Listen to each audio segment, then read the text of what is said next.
Mr. Aaron, Mr. Ryan, alright? Okay, so look at these two positive numbers. We are given two positive numbers. We want to find out the number of common factors. Common factors. What's common factor? Look, these are 1, 2, 3, 6. These four numbers both divide 12 and 6. So there are 4, right? Can you find more? No. Okay. How about 25 and 30? How many common factors? 1. Just one? No, I said there's a common factor 1. Yeah, of course. And? 5. And 5. Any more? Not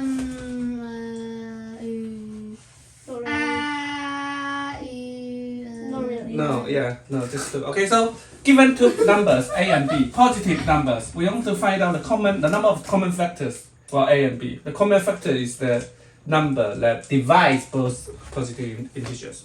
Given these 25 and 30, how do we know it's 2? How do we check it's 2? Ryan, you said 2. Brute force, that's a good idea, but how do we brute force? We check every timetables. Every timetable. So we check from 2. 2. Yeah, because 1 is there, right? 1 is a common factor for any two numbers, am I right? What's the biggest number we have to check? The biggest number Is half. Yeah. Half? We can do more than that. Half is a good guess. Half of what? Half of the smallest number. Half of the smallest number, that's a good guess. But we can even do better. So 25, 30. Do we need to go to 12 or 12.5? 12, right? Do we need to? No. No, that's right. Because we have another number. So what's this? GCD. Do you still remember? Greatest common Divisor. Greatest common divisor. 25 and 30. What's the greatest common divisor? 5. 5. So we just need to go to 5, am I right? What's the definition of a greatest common divisor? It's the greatest divisor between two numbers, right? So there's no such thing, divisor, that goes beyond the greatest common divisor, am I right? Yeah?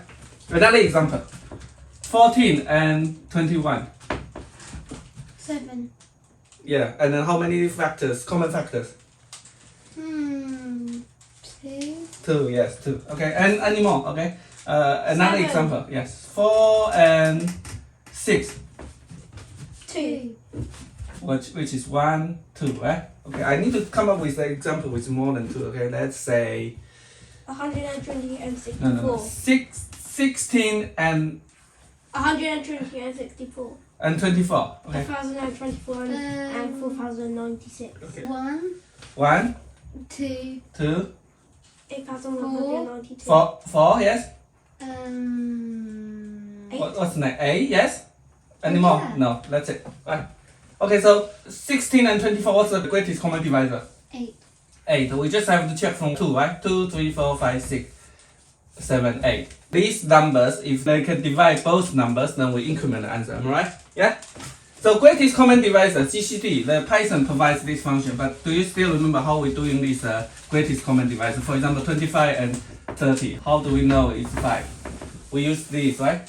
Look, 25 divided by 30, remaining 25, right? So we just move here.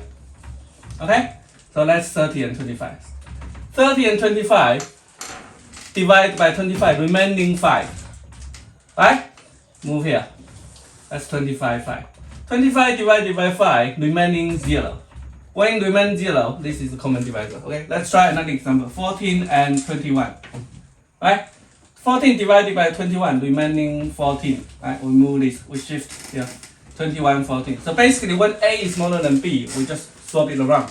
21 divided by 14, remaining 7. Yeah? 14 divided by, this is 14, 7. 14 divided by 7, remaining 0. Right? So when it's 0, we return this 7. Right? Got it? Greatest common divisor, we use such algorithm, right? So I'm just going to quickly write. Define GCD AB. While B is not equal 0, right? AB equals B, A modulus B, and then return A, right?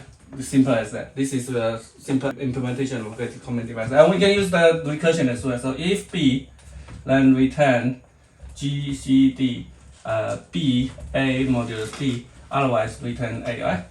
Okay. Okay, coming back to that question. So x equals GCD AB, right? And then answer equal at the beginning set it to 1 because 1 is always the common divisor, right? And for I in range, we start from the second number up to x plus 1, x inclusive. If x modulus I equal 0, then answer plus equal 1. Return answer, right? This can be done in one line. Return sum, right? Sum 1 for I in 2 to the x plus 1 if x modulus I equal 0, right? Okay. The time complexity for the GCD is log minimum of A and B. Okay, you don't need to go into the details, but this is roughly the time complexity. There's a mathematics analysis on getting this time complexity. We're not going to go into deeper today. Okay, so time complexity is this one. The most time consuming part is GCD, and then there's a loop. Okay, so what have you learned today? And that's it. About the greatest common. Okay, one at a time. Ryan, you go first. So what's the problem and how are you solving it? Okay.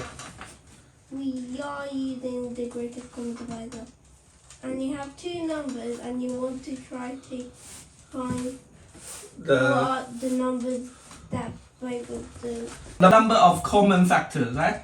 Yeah. The common factors is the number that divides those. We just need to brute force from 2 to the greatest common divisor. Okay, so we we're trying to figure out like how many number of common factors there are, and we're using the greatest common divisor, and so our solution is